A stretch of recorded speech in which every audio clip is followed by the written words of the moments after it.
Recovering from an injury sucks. Recovering from an injury when you can't fall asleep sucks worse. Recovering from an injury when you can't fall asleep while simultaneously being hunted by a sociopathic lackey of a dark god with a personal vendetta against you sucks even worse. But what sucks even more worse is having to do all of the above and still being called in to work because, as the owners put it, the new guy is a complete and total moron with willful and malicious idiocy that borders on the criminal. My right leg is in a cast from ankle to thigh, and I've elected to use crutches because, unsurprisingly, the gas station is not wheelchair accessible. The cast has several signatures and messages, which is very strange because I have no memory of anyone signing it. That could just be a result of the pain meds. Looking down now, I can see that Carlos scrawled this message: "Try and stay out of trouble." See, there's also a message in red crayon: "Jer was here." A few signatures scribbled in Sharpie, and a little further up my leg, I have to pull my pants way up to read it, this note: "R at sea." Well, that's annoyingly cryptic. I would check the tape logs to see who I let get so close to my delicate area, but the owners had every camera in the place removed. I guess there was something about finding that secret room full of security camera feeds to bring personal privacy into the public discussion. I feel like the act of removing all the security cameras was a bit of an overreaction, especially with Spencer still out there. The police took a statement and confiscated the remains of the bomb. They're taking this whole thing very seriously, and an arrest warrant is out for Spencer Middleton, should he ever show up again. As for Kiefer, things get a little more interesting.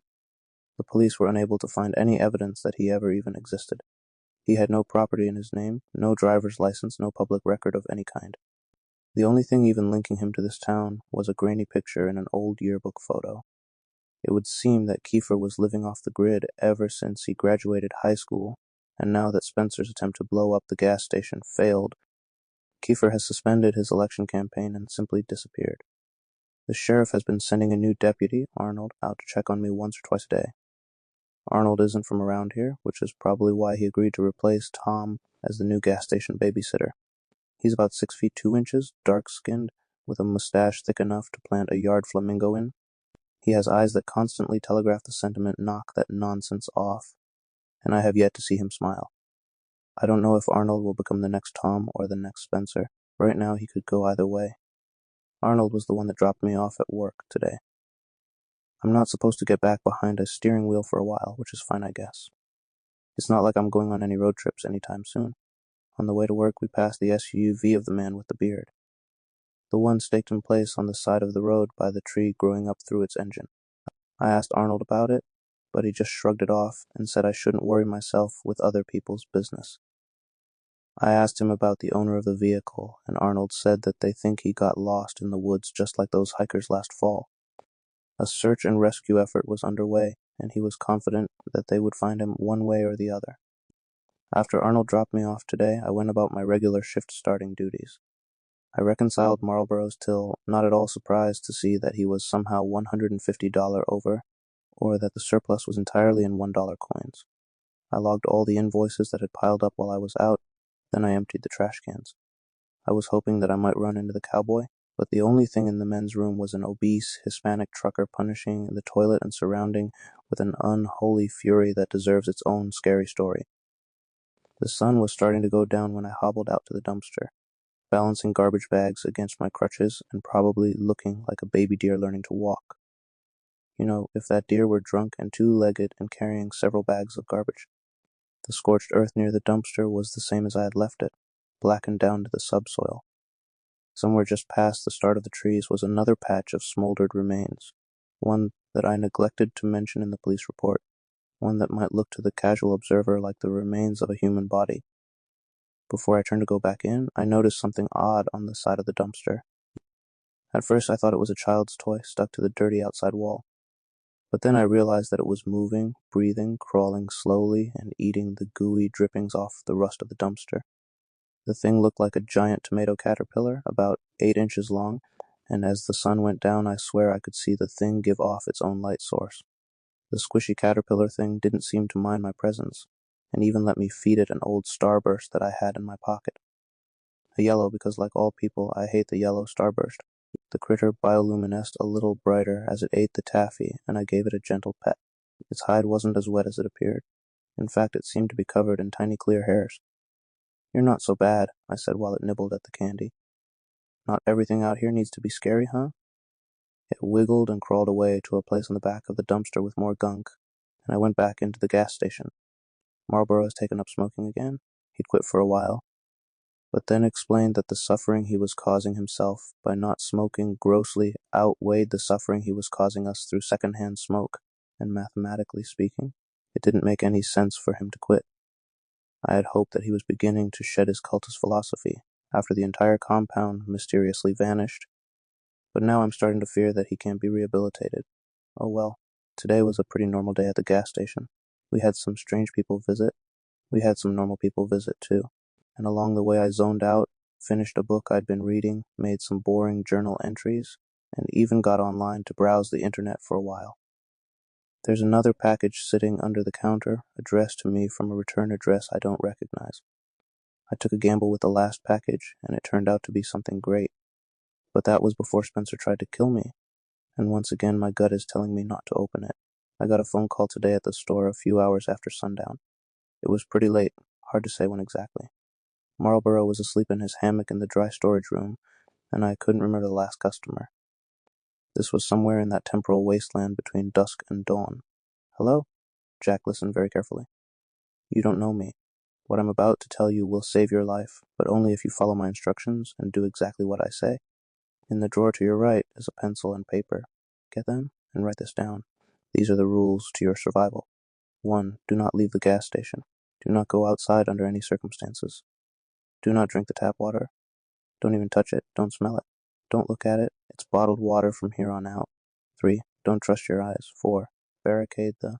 Hang on. Where'd you say the pen was? He sighed. In a drawer to the right. My right or your right? I asked. Your right. How the hell would it by my right? I'm on the phone.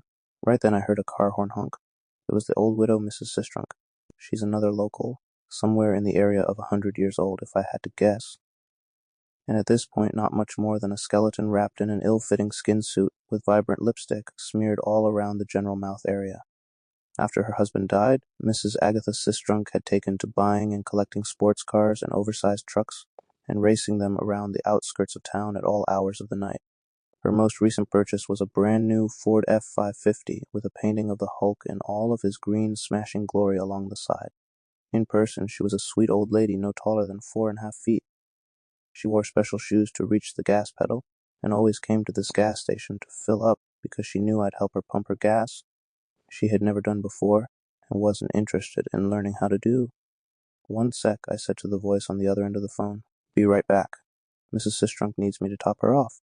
Listen to me, the voice growled. Do not go outside. You go outside and you're dead. Do you hear me? I hear what you're saying, I said as I grabbed my crutches and got ready to leave, but I don't work for you. With that, I hung up the phone and went outside to help Mrs. Sistrunk. Old Agatha was happy to see that I was back at work. Apparently, Marlboro made her nervous.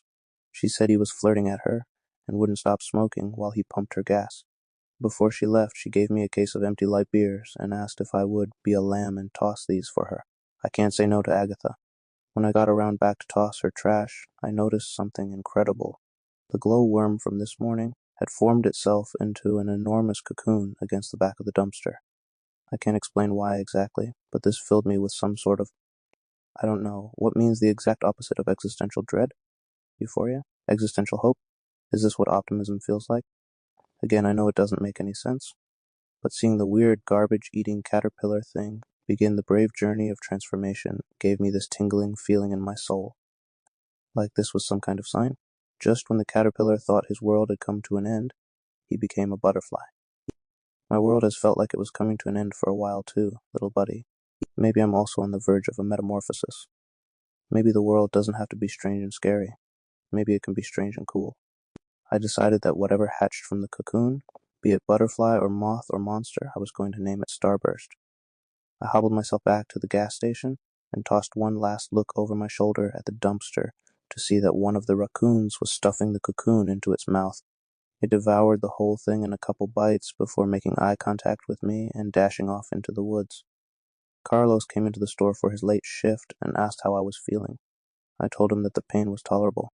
He nodded, like that was the kind of answer he was looking for, and I went back to reading my book. A few minutes later, the man with the beard came into the gas station. I almost didn't recognize him as the same man that went off into the woods after the creature he called an anglerfish. He had lost a lot of weight, his beard wasn't nearly as well kept, and he smelled like he bathed in a tub of pee that someone farted in. "Hey," I said when he came in, "you're still alive?" "Cool. Did I mention that the man was holding a pistol when he walked in?"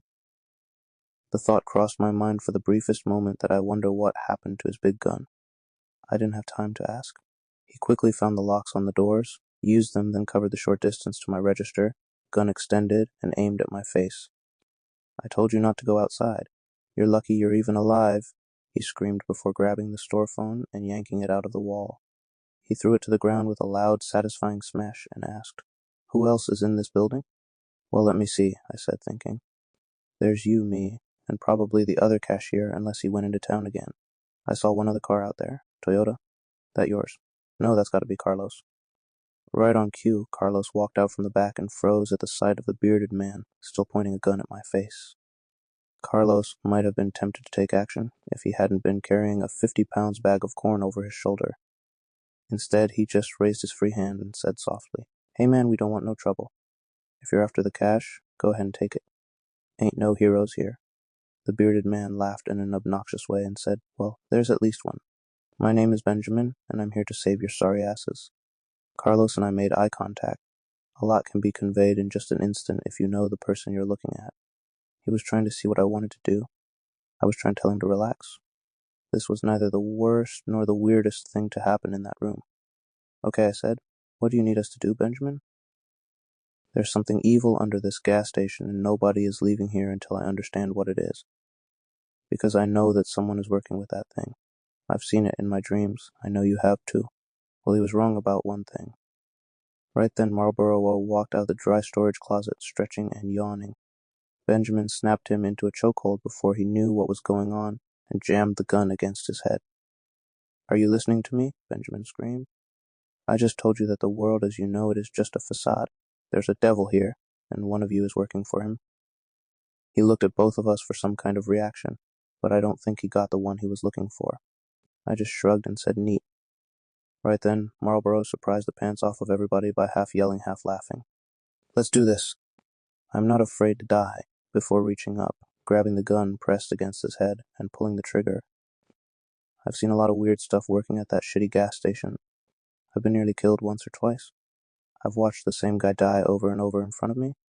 I've seen things that may or may not be real, because I can't dream, and sometimes I wonder if my mind is making up for that in other ways.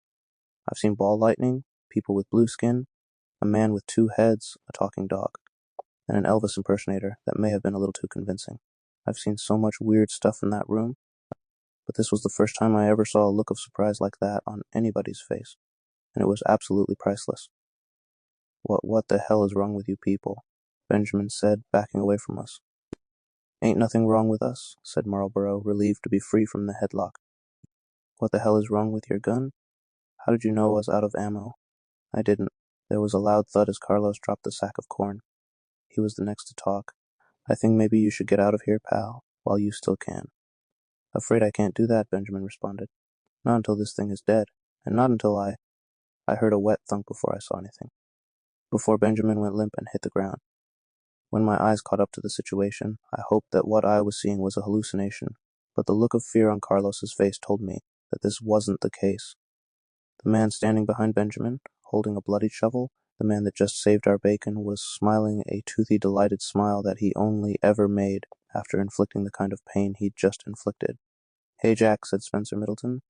"You miss me?" He stuck Carlos and Marlboro in the walk-in freezer. Marlboro is and always has been a go-with-the-flow kind of guy, so he went into the freezer voluntarily. Carlos put up a fight, which is why he ended up bruised and bloody and barely clinging to consciousness. From what I could see, Benjamin looked like he might be dead. At best, he was out cold in a slowly spreading pool of his own blood. Spencer pulled a couple of chairs out of storage and placed them both in front of the cash register facing one another. He made me hobble over and sit down in one. Then he spun the other around to sit on it backwards, like a cool school teacher from the 90s. "I just want you to know," he said, "I'm not mad at you. And neither is he. He wanted me to relay that message." Spencer's face still had specks of blood on it from where he had beaten the shit out of Carlos. Your boss? I said. Yeah. He was upset at you for what you did to Kiefer, and wanted me to show you what happens to bad children. You were supposed to meet him, but then that got all cocked up, huh? I guess it just wasn't my time to die, I answered. That's when the smile faded from Spencer's face. He shook his head at me and said, Die. No, no, no, no, you weren't supposed to die. You can't die. We need you. I saw some movement behind Spencer, but tried not to break eye contact. It was Benjamin.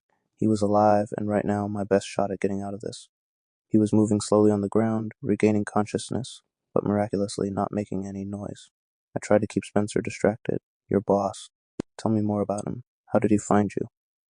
Who is he? Spencer chuckled. Oh, he's got a lot of names. But you'll meet him soon enough, and this time we will not be interrupted. And my friends, I don't care. They can join us. They can die. It makes me no difference. By the way, Jack, I wanted to ask, did you guys ever figure out who placed that bomb? I laughed softly. Yeah, the police took it. They know it was you. They know everything. Well, almost everything. Okay. In the grand scheme of things, they know very little, but they do know that you tried to kill me and you put a bomb in the gas station. Spencer shook his head again. Wrong on both accounts. If I wanted you dead, you'd be dead. And a bomb? Seriously, not my style. I think he had more to say to me, but I'll never know. Because right then Benjamin yanked his head back and wiped a knife blade the size of a large chihuahua across his neck, neatly slicing his head halfway off. Blood erupted out in a couple spurts, then stopped, and Spencer Middleton was no more. That's what you get, taunted Benjamin as he flung Spencer's lifeless body onto the floor, his blood pouring out and mixing with all the rest. It was going to suck for whoever had to clean all of this up. When we opened the freezer, we found that Marlborough had gone all bad nurse on Carlos, sticking clumps of frozen meat all over his face. For the swelling, I made us a fresh pot of coffee and we took seats around the table by the window. Just in case a nosy passerby decided to pass by, we put a tarp up over Spencer and moved the wet floor sign next to it. For about half an hour, we all just sat and drank coffee in a pregnant silence. When we were all done with our third cups, Carlos finally spoke. His jaw was swollen to hell, but he was still able to pronounce his words with only minor difficulty. So why haven't we called the cops yet? This was clearly self-defense. I've got the face to prove it. Yeah, said Benjamin after some lengthy deliberation. Yeah, let's call them. That would be good. But tomorrow you and me need to have a serious talk, Jack. I called Arnold from the only phone in the building with any reception, Spencer's cell. The deputy listened to what I told him, and he said he would be on his way right after he got out of bed and put some clothes on. I called the owners next, and they were not very happy. They told me next time I should call them first. Next time? Right now the others are at their booth, staring out the window. And I'm sitting on my laptop documenting the night while the memories are still fresh. I know this isn't over yet. I think the gas station's going to have to close for a day or two. But when it opens again, I'll be here, writing my journals and doing my best to ignore anyone who walks through those doors. I guess that means this is to be continued.